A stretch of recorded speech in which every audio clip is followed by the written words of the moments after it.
Hello, I'm going to read the story Trick or Treat, Smell My Feet.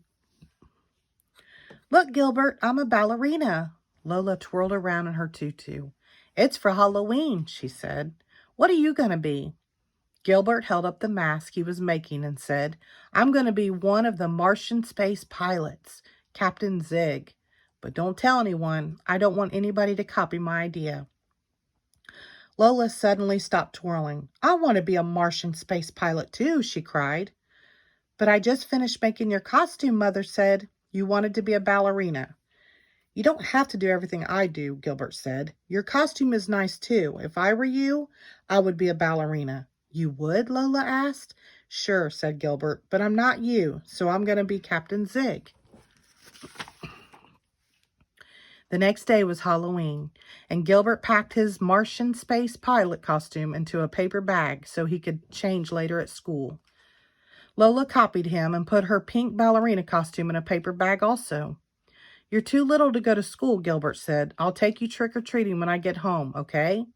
Okay, said Lola. I'll practice. She held the bag open in front of Gilbert and said, Trick-or-treat. Smell my feet, Gilbert answered. I don't want to smell your feet. That's what you're supposed to say on Halloween, Gilbert said. Lola laughed and sang, Trick-or-treat, smell my feet. Now give me something good to eat. Here's a treat, Gilbert said, and he dropped the piece of toast he was eating into her bag. After breakfast, Gilbert grabbed his paper bag and headed for the door. Goodbye, Gilbert, Father called from the kitchen. We'll watch for you in the costume parade. Lola followed her brother and said, I want to be in a parade too. You can come and watch, Gilbert said. I'll wave to you. Remember, I'll be the one in the Martian space pilot costume. Patty was waiting for Gilbert at the corner. What are you going to be for Halloween? She asked. Don't tell anyone, Gilbert whispered, but I'm going to be Captain Zig. I'm going to be a Martian space pilot too, said Patty. I'm going to be Admiral Zena. Hey, Gilbert said, being a Martian space pilot was my idea. I guess we had the same idea, Patty said. I hope no one else does. After lunch, Miss Bird stood in front of the class and said, Boys and girls, Principal Pines will be leading the parade today. We will all line up in the hall and then march single file out the main entrance and around the block. Stay with your class, and if you see your family or your neighbors, you may wave, but please do not leave the line. Then, when we come back to our room, we can have our party. Everyone shouted, Yay! Now you may line up to get into your costumes, Miss Beard said quietly. Louis lined up behind Gilbert. He waved his monster mask in Gilbert's face and said, Trick or treat. Gilbert laughed and said, Smell my feet. Everyone snickered except Miss Bird. She said, Louis and Gilbert, please go to the end of the line. They were the last ones in the boys' room, and some of their classmates were already in costumes. Gilbert counted 5 Martian space pilots. I'm Captain Zig, Frank said in a deep Captain Zig voice. I've come to save your planet. Hey, said Gilbert, you copied my idea. I was going to be Captain Zig. Well, Frank said, it looks like a lot of us had the same idea. When the other boys finished dressing, they went back to the classroom. Not Gilbert. He wasn't excited about the costume anymore. He wished he had thought of something different, but now it was too late. He opened his bag. He closed it quickly and blinked hard. He opened the bag again. He wasn't looking at his Captain Zig costume. He was looking at Lola's ballerina costume. Gilbert pulled out the frilly pink tutu. This must be some kind of trick, he said. He shook the bag, and a half-eaten piece of toast fell out. And this is definitely not a treat. Gilbert thought a moment. If he had Lola's costume, she must have his. And she was probably wearing it right now, waiting for the parade. Gilbert needed to get it before the party. But he didn't want Mrs. Bird to catch him outside without a costume on. She would think Gilbert forgot to bring one, and she had already scolded him once today. There was only one thing to do. Gilbert undressed and pulled on the tutu. tugging it up as far as it would go. Then he picked up the paper bag and tore out 2 holes for the eyes. It wasn't exactly a mask, but at least it was a disguise.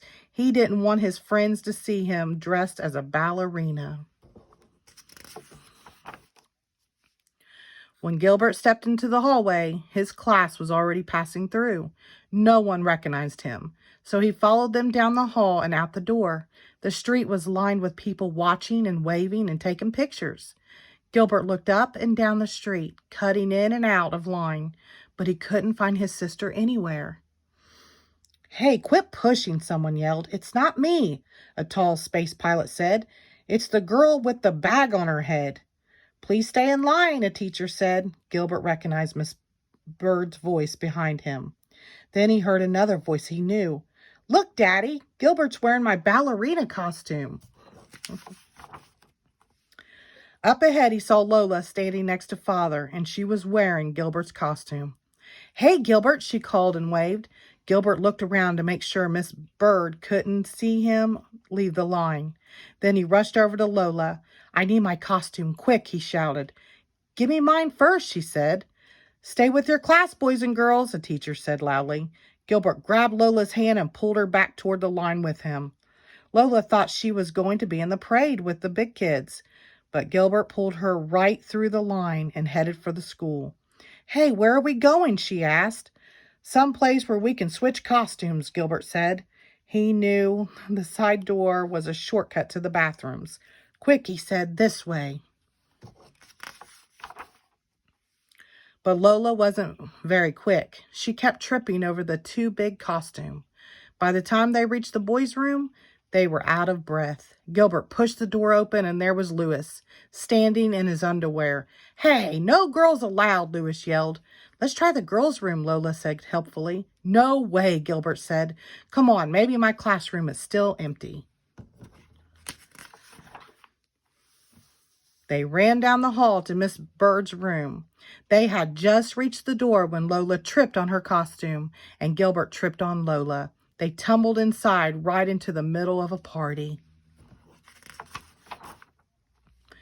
Gilbert's paper bag mask had flown off. Everyone was staring at him and his tutu.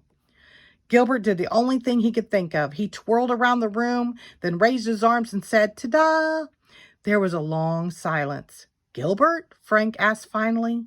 "What are you supposed to be?" "He's a ballerina, silly," Lola said as Miss Bird helped her to her feet. "And I'm Captain Zig." Patty said, "Well, Gilbert, at least you didn't have the same costume as everyone else." "Of course not," Gilbert said. "I wanted to be something different. My sister here wanted to be a space pilot like everyone else, but not me," he said proudly. Then he twirled across the floor to the refreshment table. Soon, Father appeared to the door to take Lola home. Miss Bird gave her some pumpkin cookies to take back with her. "Trick or treat," Miss Bird said, handing her the bag. "Smell my feet," Lola said, taking it. She passed Gilbert on the way out. "Are you still going to trick-or-treating later, Gilbert?" "I guess so," he said. "And Gilbert, what? This time can I be the ballerina?" Gilbert laughed. "Don't you want to be a Martian space pilot anymore?" "No," she said, taking Father's hand. "If I were you, I'd be one. But I'm me, so I'm going to be a ballerina." She skipped out the door singing. "Trick or treat, smell my feet, give me something good to eat." The end. Thank you.